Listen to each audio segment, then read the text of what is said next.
Welcome everybody to Forza Horizon 5, and today we're taking a look at the 1965 Shelby Cobra Daytona Coupe. Now this is a car that was engineered and purpose built for racing. This was a successful attempt by Shelby to beat Ferrari, specifically the 250 GTO in the GT class. And yeah, it more than succeeded at that, as it was the first, as Shelby was the first American constructor to win a title on the international scene in the FIA International Championship for GT manufacturers in 1965, and even had success before 1965, as it won the 12 Hours of Sebring in 1964 in its GT class, as well as the 1964 24 Hours of Le Mans and the 1964 RAC Tourist Trophy.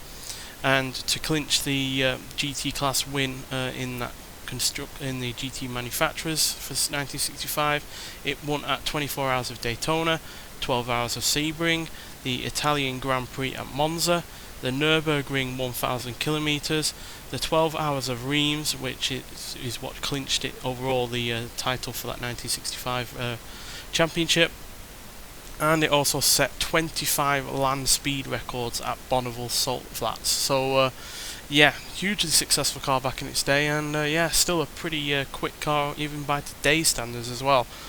Most of which is down to its engine, which, like the Ford GT40 Mark 1, is a 4.7 litre naturally aspirated V8 engine, also producing 390 horsepower like the Ford GT40 Mark 1, but this time it also has 341 pounds-feet of torque, which is about 26 pounds-feet of torque more than the Ford GT40 Mark 1. So yeah, despite being heavier by 78 pounds at 2,300 pounds, this is actually quicker in terms of acceleration.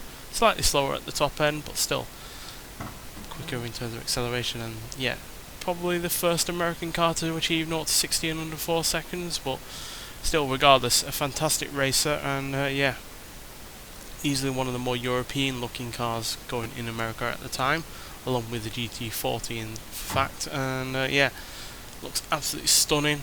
Looks a little bit similar to the likes of the 250 GTO in the fact that it's got quite a long bonnet, short rear tail, and it's obviously a coupe style body as well. But yeah, as you can see, very minimal in terms of the interior. Just got a massive rear spare tyre and some roll bars, and that's pretty much it. So yeah, not a complicated car by any means. In fact, it's only got a 4-speed manual, for instance, just like the Ford GT40 Mark II, which also had a great big whopping V8 in it. But yeah, still, let's get out onto the open road and see what this car can do. So yeah, with a simple front engine rear wheel drive layout and only a 4-speed gearbox, this is obviously not the most sophisticated of cars from the time, but that didn't stop it from being a success, like I said earlier. So yeah, let's see what it can do on this drag strip before we hit the speed camera, and then we'll hoon it around the track. So yeah, it's not the easiest of cars to get off the line, because having only a 4-speed gearbox, you need to make the gear ratios quite long. So yeah, as you can see, doing nearly 80 in first gear, 110 in second. So yeah, quite long gears, but that's purely to give it the highest top speed possible. So nearly 131 miles an hour there, which is pretty good. And yeah, this actually is based on the Shelby AC Cobra chassis and drivetrain, so that's why it's in a lot of ways similar to that car. Granted, this has less in the way of power and torque, so even though this is quicker to 60 than that car, it is slower to 100, but this has the top end speed, because again, it has a really rather long gears, and it's more aerodynamically efficient because it's got a roof, and yeah, it's a lot more rounded than the AC Cobra is. So yeah, still, this is a fantastic car in its own right, and you can fully see why it was as quick as it was. Weighing as little as it does, nearly 400 horsepower, is yeah, nothing to shirk at, quite frankly.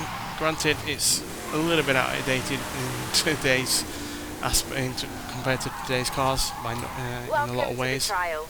These events will put you up against some of the most skilled drivers at Horizon, so bring your best. You can only enter the trial with a full team, so sign up here to find a new team or bring your own convoy with you. Good luck! Not interested. So yeah, we're low end B class, so not the highest by any means, but as you can see, the top speed is pretty good.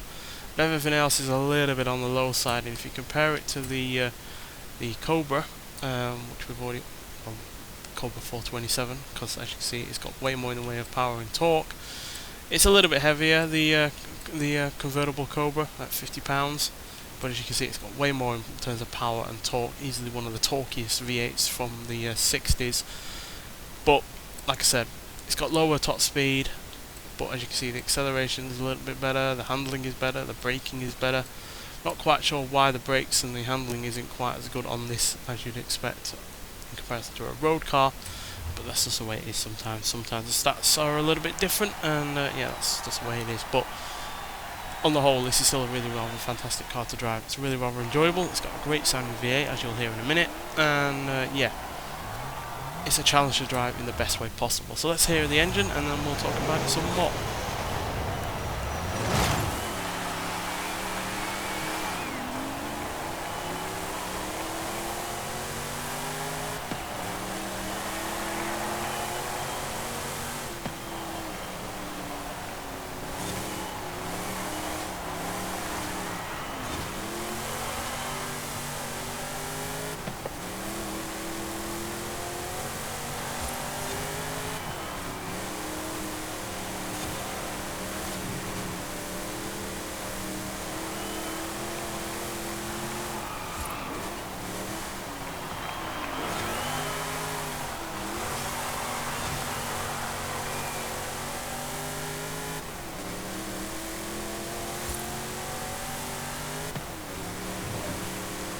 Yeah, really rather fantastic sounding V8 engine. But this is a car that doesn't flatter you. It's definitely a car you have to work at to get the most out of, especially on shorter circuits like this where there's not much in the way of straight line speed on the go, because that gearbox is definitely more meant for high speed straights than low speed cornering or anything like that. So yeah, a little bit difficult in that regard, but considering the stats, it's nowhere near as bad as in terms of handling or braking as you'd expect. It's just a car at the end of the day that you have to concentrate on. And yeah, but still, in acceleration wise, it's far ahead of its time. 0 to 16, 3.998 seconds. 0 to 108.796 seconds. And it goes to a top speed of 184 miles an hour. Only the top speed on this is lower than the one GT40. Everything else is faster, and yeah, even though it's not as good a handling car as that GT40, at the end of the day this is in a different class to that car. It's not mid-engined, it's not as lightweight as that car, so that's why. Still, fantastic car, and you can see why it's as revered as it was. Just a shame really that Ford didn't collaborate with Shelby to make a more road-going friendly version of this, or even a more road-going friendly version of a sports car in general, because yeah, you definitely had the talent and the engineering at the time to make such a thing, but unfortunately pony cars and muscle cars were the trend of the time, so anything sporty like this really wouldn't have probably gone down well maybe, but still, would have been worth a crack, I find, especially since how well this was doing on racing, and as he said back in the days, race them on Sunday, sell them on Monday, and I imagine this would have sold like hotcakes given the right marketing and a bit more of a road-friendly interior. So yeah, great car. Probably not worth the 30 million credits that it is on this game, but still a great car regardless. So yeah, well worth seeking out if you can afford it, or you end up getting it in your car garage. But yeah, still, highly recommend trying it out regardless of whatever, if you can afford it or not, and find it some way, because it's a truly great car, easily one of the best races of the 60s, and like the Ford GT40, it gave Ferrari a bloody nose on the racetrack. So yeah, well worth trying out just for that rivalry as well. But yeah, nonetheless, thanks for watching, and I'll see you in the next one. Bye.